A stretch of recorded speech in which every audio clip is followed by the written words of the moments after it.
Hi friends, welcome to my YouTube channel. ಇವತ್ತು ಕಡುಬು recipe ಹೇಗೆ ಮಾಡೋದು ನೋಡೋಣ. ಇದಕ್ಕೆ ನಾನು 1 ಕಪ್ ಅಕ್ಕಿ ಹಿಟ್ಟು ತೊಗೊಂಡಿದ್ದೀನಿ. ಅದಕ್ಕೆ 1 ಕಪ್ ಸಬ್ಬಸಿಗೆ ಸೊಪ್ಪು ಹೆಚ್ಕೊಂಡಿದ್ದೀನಿ.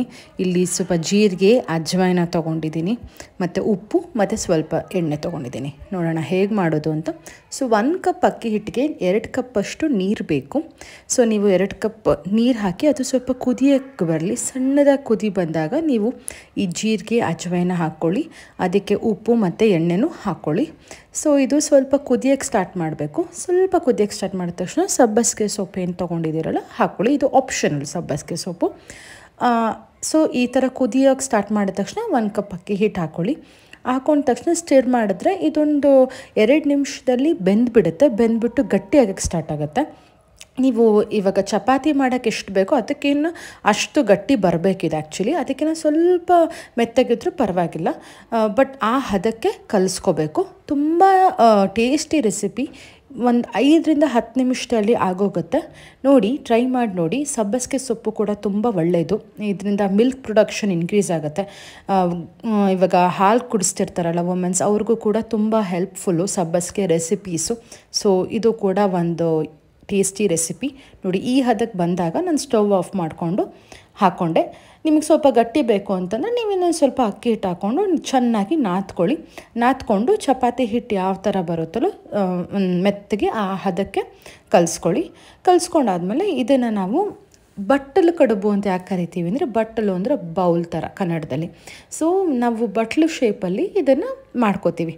ಸೊ ಹೇಗೆ ಮಾಡ್ಕೊಳ್ಳೋದು ಅಂತಂದರೆ, ಇದನ್ನು ಸಣ್ಣ ಉಂಡೆ ಮಾಡ್ಕೊಂಡ್ಬಿಟ್ಟು ಅದಕ್ಕೆ ಆ ಶೇಪ್ ಕೊಡ್ತಾಯಿದ್ದೀನಿ. ಸ್ವಲ್ಪ ಎಣ್ಣೆ ಸವರ್ಕೊಂಡ್ರೆ ಈಸಿಯಾಗಿ ಬರುತ್ತೆ ಅಂತ ಅಷ್ಟೆ.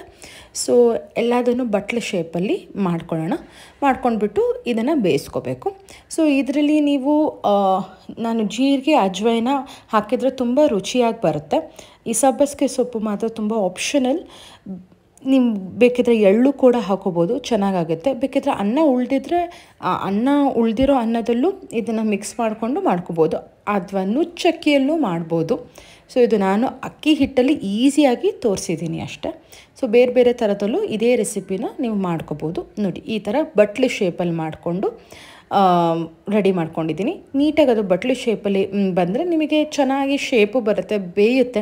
ಆಮೇಲೆ ಬೇಕಿದ್ರೆ ಇದರೊಳಗಡೆ ತುಪ್ಪ, ಚಟ್ನಿ ಪುಡಿ ಹಾಕಿ ಒಂದೊಂದು ಬಟ್ಲೂ ಹಾಗೆ ಸರ್ವ್ ಕೂಡ ಮಾಡ್ಬೋದು. ಸೊ ನೋಡಿ, ಈ ಥರ ರೆಡಿ ಮಾಡ್ಕೊಂಡಿದ್ದೀನಿ. ಇದನ್ನು ನಾನು ಬೇಯಿಸ್ಕೊತಾ ಇದ್ದೀನಿ. ಒಂದು 10ರಿಂದ 12 ನಿಮಿಷ ನೀವು ಬೇಯಿಸ್ಕೊಂಡ್ರೆ ಸಾಕು.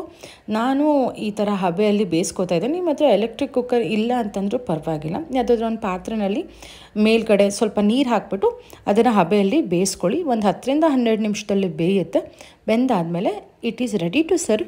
ನೀವು ಇದನ್ನು ತುಂಬ ಚೆನ್ನಾಗಿ ಅಂತಂದರೆ, ನನಗೆ ಸ್ಪೆಸಿಫಿಕಲಿ ಕೆಂಪು ಚಟ್ನಿ ಜೊತೆ ತಿಂದರೆ ತುಂಬ ಇಷ್ಟ ಆಗುತ್ತೆ. ಬಿಟ್ಟರೆ ಚಟ್ನಿ ಪುಡಿ, ಶೇಂಗಾ ಚಟ್ನಿ ಪುಡಿ ತುಂಬ ಒಳ್ಳೆ ಟೇಸ್ಟ್ ಕೊಡುತ್ತೆ. ಇಲ್ಲಾಂತಂದರೆ ನೀವು ಕೊಕೊನಟ್ ಚಟ್ನಿ ಕೂಡ ಮಾಡ್ಕೋಬಹುದು. ಸೊ ನಾನಿಲ್ಲಿ ಶೇಂಗಾ ಚಟ್ನಿ ಪುಡಿ ಇದ್ದಿದ್ದರಿಂದ ಅದನ್ನು ಯೂಸ್ ಮಾಡ್ತಾಯಿದ್ದೀನಿ. ನೀವು ಬೇಕಿದ್ರೆ ಇದನ್ನು ಯಾವ ಥರನಾದರೂ ತಿನ್ಬೋದು. So it is ready to eat. ಒಂದು ಸತಿ ಟ್ರೈ ಮಾಡಿ ಹೇಗೆ ಬಂತು ಅಂತ ಕಮೆಂಟ್ ಮಾಡಿ. ಇಷ್ಟ ಆದರೆ recipe like and subscribe to my YouTube channel. Thank you all.